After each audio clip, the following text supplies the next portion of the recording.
So some of you guys were asking for a little bit of background on how the Whistleblower documentary came to be. And it actually starts way back, I think in 2010, when Josh Fox was touring around with his film Gasland, and I was an undergraduate student at Syracuse University. He brought it to the school, and I interviewed him afterwards, and we just hit it off and became good friends and stayed in touch. When I was at LSU, he had moved down to New Orleans. So it was nice to have a familiar friend in the area too. And then when COVID happened, I actually was on his show a few times, staying home with Josh Fox on the Young Turks, talking about what was happening in the country and what was happening in the state of Florida with COVID. And we had kind of kicked around the idea of doing something, exploring COVID and the whistleblowing, but hadn't really finalized anything yet. And then I was raided. And my kind of niche celebrity just exploded into something much bigger. And I was approached by a couple of different people and organizations about life rights and documentaries and things like that.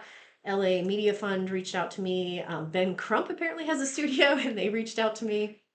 Um, and Delirio Films reached out to me, and that's who we ended up going with because when we were in our discussions, I made it very, very clear that if I was going to do a documentary and open up my life and have this very intimate view, it was going to be with Josh and no one else. And he was happy and excited to do it, and so we started filming. Actually, on the day this horribly defamatory Nationalist Review article came out, and I was attacked personally by Jeb Bush.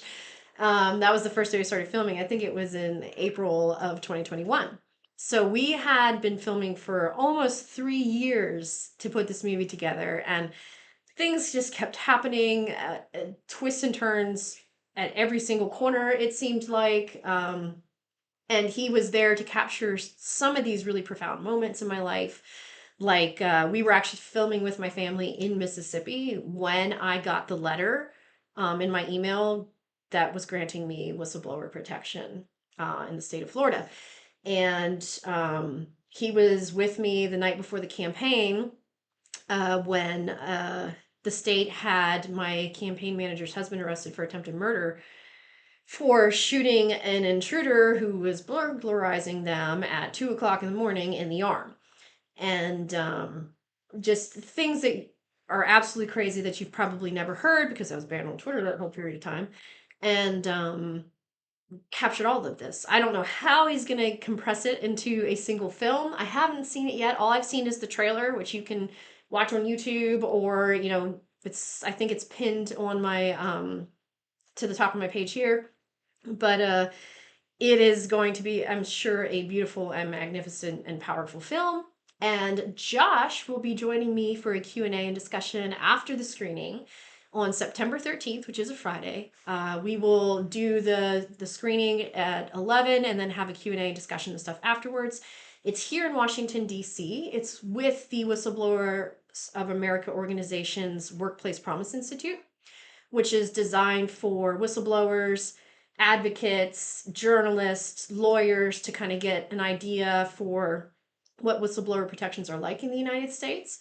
How to be supportive of whistleblowers, how to work with whistleblowers, whether it's the type of work I've done with Congress or for journalists. And, more than anything, it's a peer support network. So other whistleblowers helping other whistleblowers go through it, because it really is a kind of like unique type of hell to go through. And I recently realized that it's a lot like what it was like going through Hurricane Katrina, growing up on the Mississippi Gulf Coast. Like, the people who were there, we all experienced it together, and no one who wasn't there could ever really understand what it was.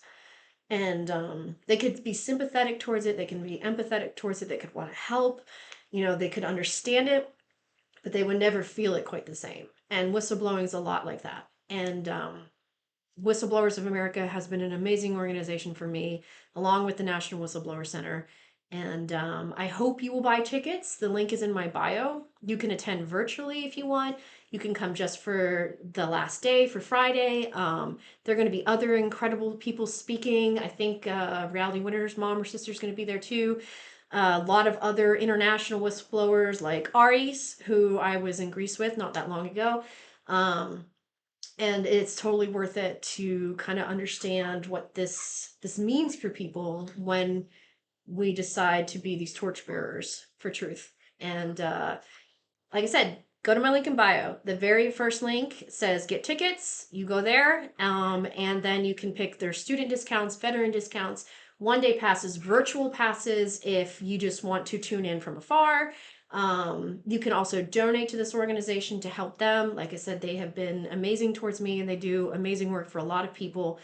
And I really hope you'll join us. That's a bit of the background for it. And I'm excited to see it.